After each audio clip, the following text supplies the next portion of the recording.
Сәлем достар, бүгін осындай құрақтың тігілу жолының ең оңай түрін көрсетіп беремін. Бізге ол үшін осындай матовый деген мата қажет. Мен оның айвори түсін бордовый цветін қолдандым. Мына мен алдыңғы тіккен құрақтарым болады. Ол үшін бізге осындай мата қажет, астына қоятын мата қажет. Енді мен осындай түсті қолдандым бір түсіне. Менің сызғышымның ені 2,80, 3 сантиметр қылып алсаңыздар да болады. Мен осылай оңай сызып алу үшін оңай түрінен пайдаландым. Осылай бәрін сызып аламыз сызғыштың бойымен. Бәрін қиып аламыз. Бұл құрақты ұрлаудың ізімен деп те атайды қазақша. Осылай бәрін қиып шыққаннан кейін матаның ұзындығының бойымен қиып аламыз, яғни енінен емес ұзындығынан. Енді мен осындай ақшты мата қолдандым. Менің матамның ені ұзындығы 23 сантиметр. Осылай қолмен үтіктеп алып, ортасының центрін тауып аламыз.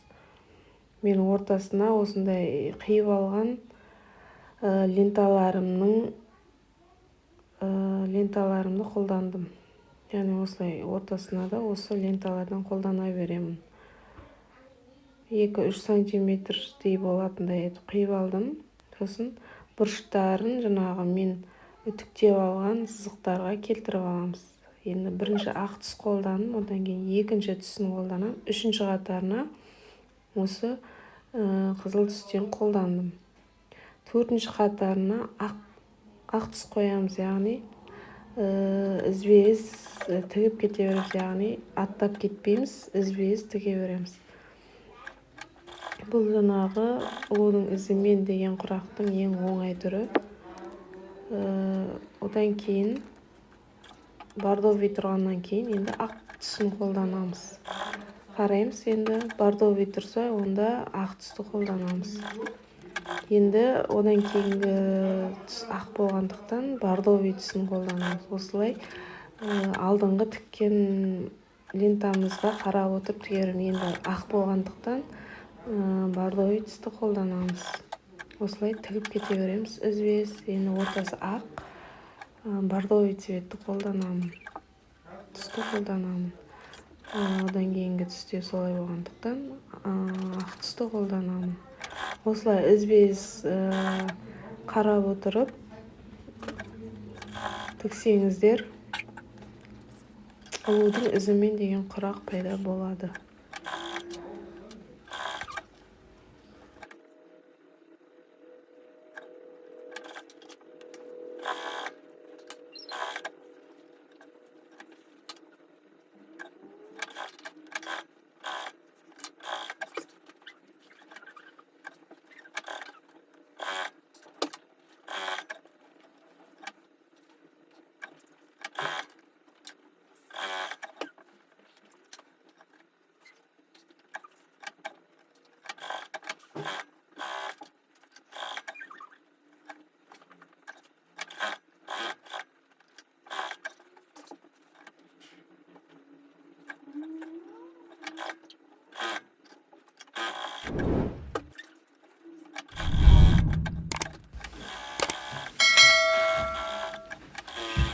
Осылай барлық шеттен жандарында тігіп алғаннан кейін артық астындағы матаны қиып алып тастаймыз.